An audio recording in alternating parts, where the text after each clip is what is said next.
En esta comunicación presentamos una indagación sobre el concepto de lo expresable femenino establecido a partir del trabajo de 6 artistas con obra en el Museo Reina Sofía.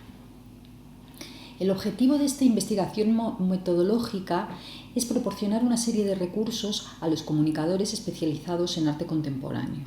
Esta investigación adoptó primero la forma de una experiencia pedagógica para analizar obras de arte de mujeres artistas españolas con el fin de motivar a los alumnos para que alcanzasen competencias de pensamiento crítico. Las creadoras que utilizamos fueron Ángeles Santos, Maruja Mayo, Esther Ferrer, Elena Sins, Patricia Gadea y Elena Blasco, cuyas obras fueron utilizadas siguiendo unas rutinas del Proyecto Cero de la Universidad de Harvard para fomentar el pensamiento crítico. No se trata de construir unas habilidades o de proporcionar unas rutinas o unas herramientas concretas para analizar cuadros, sino se trata más bien de crear una disposición general a la persecución de los propios intereses para no depender tanto de las notas de prensa o los alumnos de esa idea de lo que deberían estar observando o de lo que deberían estar aprendiendo. El concepto de lo expresable es un concepto filosófico, estoico. Es uno de los 4 incorpóreos con el espacio, el tiempo y el lugar, y aquí lo utilizamos como una herramienta, como un concepto útil a la comunicación, porque los expresables se concretan en unas estrategias de pensamiento y en unos intereses diferentes de los masculinos que se manifiestan en las obras de estas artistas.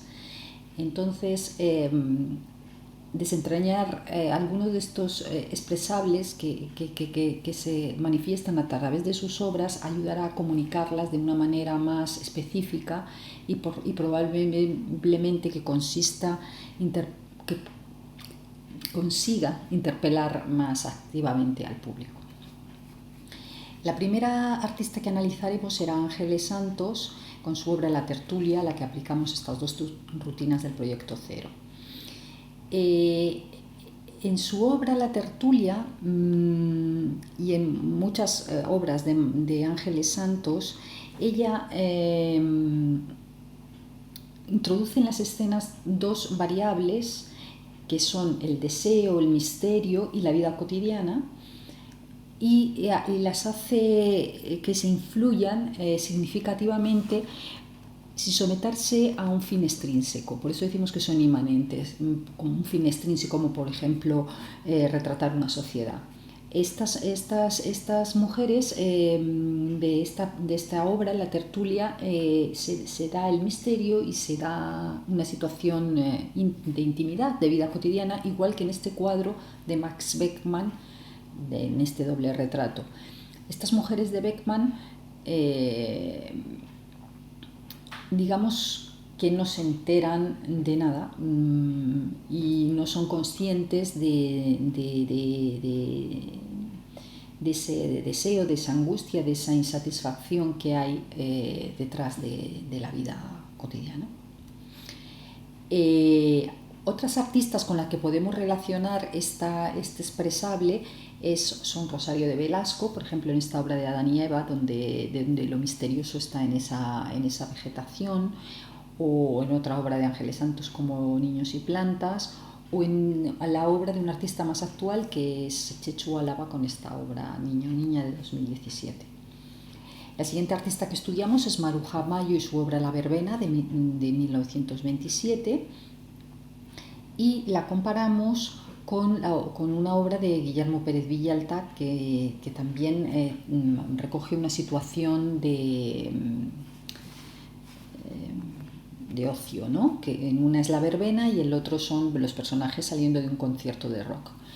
Tanto Villalta como Mayo utilizan una serie de trazados armónicos que subyacen debajo de los cuadros, una serie de diagonales o de puntos que trazan direcciones, que se producen intersecciones con líneas de una especie de cuadrícula, y se marcan puntos donde ellos colocan sus personajes o determinados elementos de la composición. De forma que esta geometría produce como un distanciamiento los personajes se distribuyen, se localizan muy libremente, no siguiendo una perspectiva o una jerarquía. Maruja Mayo ha sido considerada una pintora surrealista. Cuando a veces ella hace obras bastante realistas, como por ejemplo tiene una estética grandiosa, un poco mítica, como en las obras del realismo socialista o del fascismo, como Mussolini, esta estatua ecuestre de Mussolini. Lo que pasa es que Maruja Mayo, esta estructura geométrica que ella tiene tan arraigada en sus cuadros, convierte los temas realistas en algo excéntrico o en algo surrealista, ¿no? Entonces digamos que Maruja Mayo tiene como dos líneas, una línea más surrealista que se manifiesta a través de unas estrategias formales muy rígidas, como estas simetrías tan extrañas en las que los objetos se colocan unos encima de otros y luego también de forma simétrica, como hace la fotógrafa dadaísta Claude Cajun en estos collages que ilustran el libro del Corazón de Picas, donde por ejemplo hay flores, manos simétricas y objetos que se colocan unos encima de otras formando torres parecidos a estas composiciones de Maruja Mayo. Esta es otra naturaleza viva de la gallega que, sin embargo, la podemos también analizar desde el otro lado, no del lado surrealista, sino del lado geométrico, y advertir en ella que esto es una figura de revolución, o sea, su estructura geométrica que la emparenta con obras más abstractas y más geométricas, como esta de la japonesa Ruth Asawa. Esther Ferrer es una performer española y vamos a hablar de su pieza íntimo y personal. Le aplicamos una rutina para observar las partes, porque una performance siempre es una acción, pero también se manifiesta en forma de documentos o de fotografías, y también analizamos las audiencias, los públicos. Esta obra de íntimo y personal consiste en medirse partes del cuerpo y colocar las mediciones sobre el cuerpo. Pero también se pueden colocar sobre una pizarra, se puede hacer desnudo y vestido, se puede hacer uno o varios, se puede medir uno al otro. Esther Ferrer siempre produce variaciones en sus esto es lo que cuenta este texto que aparece en esta imagen. En cuanto, si analizamos la relación con el público, las performances de Esther Ferrer tienen un punto un poco provocador en el uso de los desnudos, por ejemplo, y porque ella se vale de que es señal de distinción intelectual no alarmarse ante esto de los desnudos. Entonces ella se aprovecha de esta característica. Pero, sin embargo, hay muchos performers, una gran parte de ellos, provocan al público de una manera en la que le llevan a situaciones lo más insostenibles posibles, hasta que tengan que quedarse impasibles más o menos o marcharse, porque no pueden soportar la violencia de las acciones, ¿no?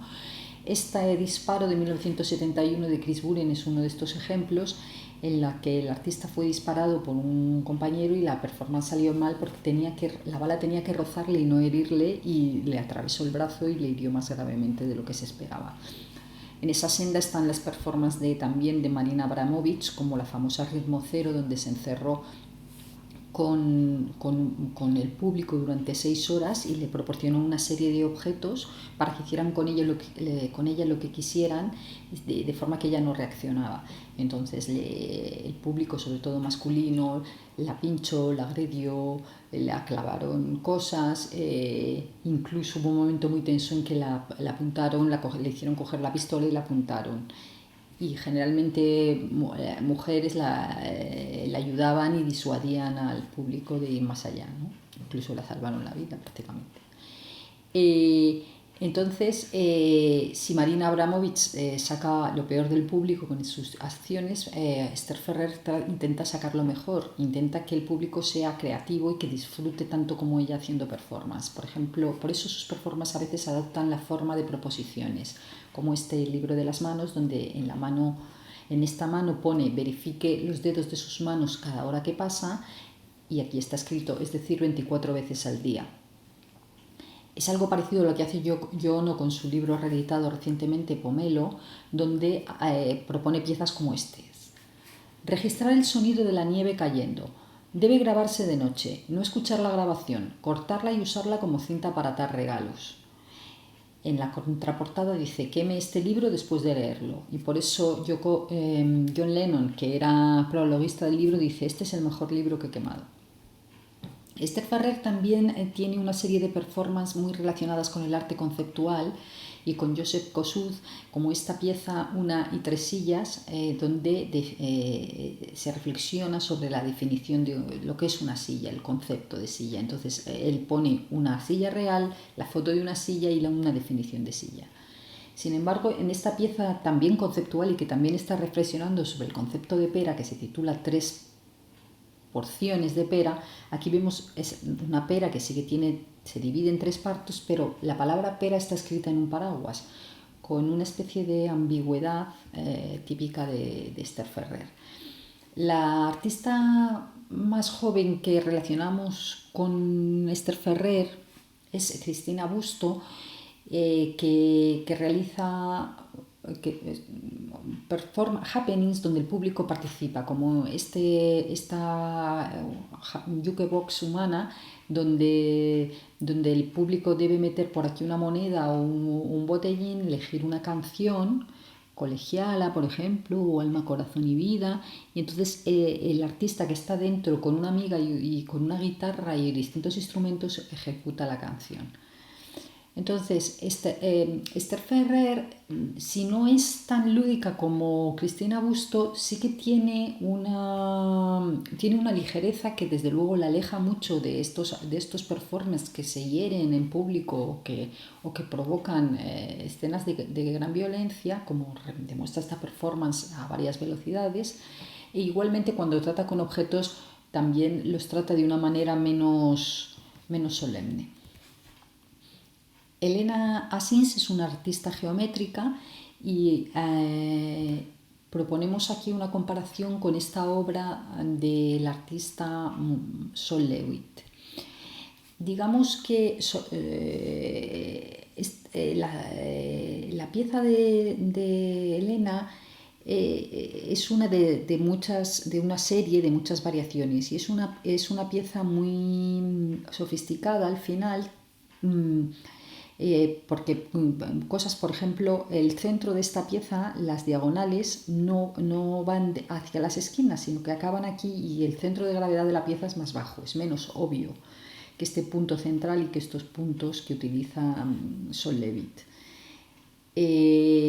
Son obras que proporcionan una gran diversión de intentar entender cuáles son las variaciones o cómo están ejecutadas o cuál es la progresión. De hecho, Elena Asins, como algunos artistas españoles de los años 70, llevaban sus obras al centro de cálculo para ver si se las podían computar.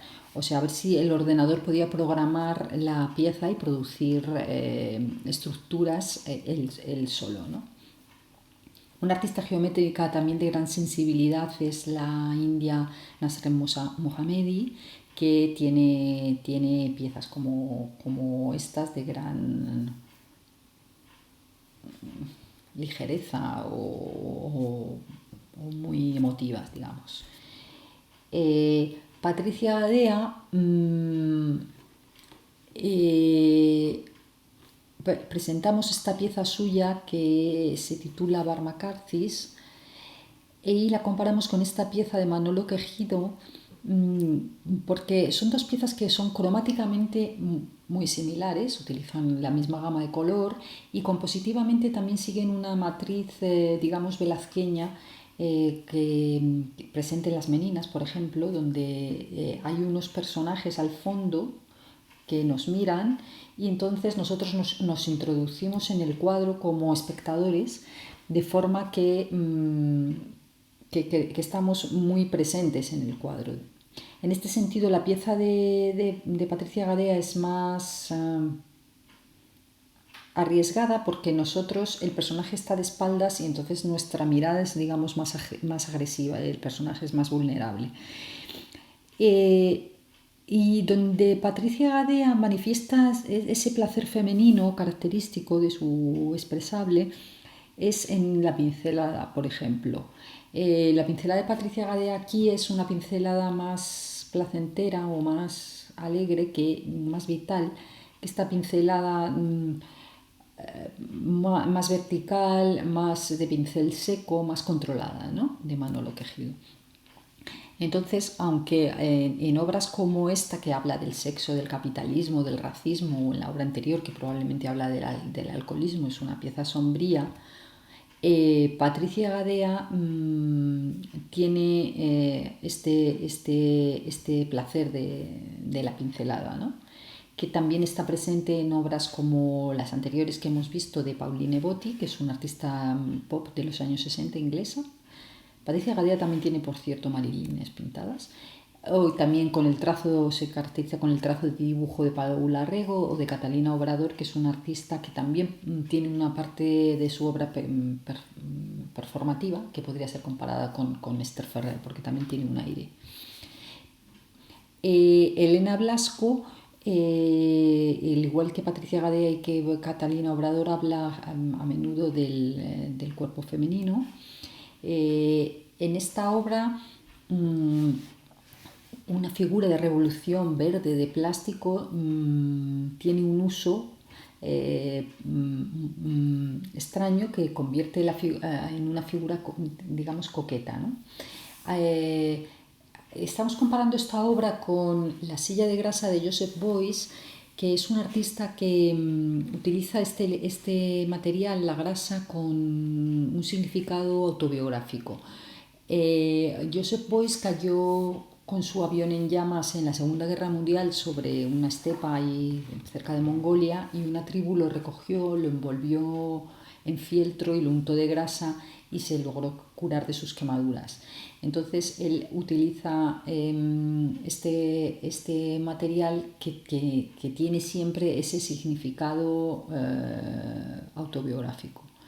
Sin embargo, los materiales en Elena Blasco pueden ser tener muchos diferentes usos y muchos diferentes sentidos. Por eso hablamos de poliusia, que es como una especie de polisemia llevada a las tres dimensiones, ¿no? Entonces aquí esta pieza está realizada con arcilla, su arcilla es muy elocuente y nos recuerda al uso de la madera también en las piezas, en esta pieza de Ray Morton, por ejemplo, que es una madera también muy festiva, muy de fin de semana en el lago Tahoe, ¿no? De dibujo animado. La arcilla de Elena Blasco es el material que hace el jarrón y que hace la flor. Aquí unos clavos hacen la galleta esta de Ray Morton. Marta Barrenechea es una artista que hace también algunas instalaciones muy polisémicas, como las de Elena Blasco. Entonces esperamos que este concepto de lo expresable les resulte útil en sus comunicaciones, y digamos que lo expresable femenino es un modo de manifestación. Absorbe el contenido desordenado de los intereses femeninos o de los inconscientes, y lo manifiesta como unas obras de arte que resultan misteriosas, o surrealistas y excéntricas, o autoritarias, obsesivas y discretas, como las piezas de Elena Sings, vitalistas en el caso de Patricia Gadea, o humorísticas, ¿no? Entonces estos expresables esperemos que les ayuden a una comunicación más ajustada sobre el trabajo de estas artistas, y sirvan para interpelar más directamente al público que lea sus comunicados. Muchas gracias.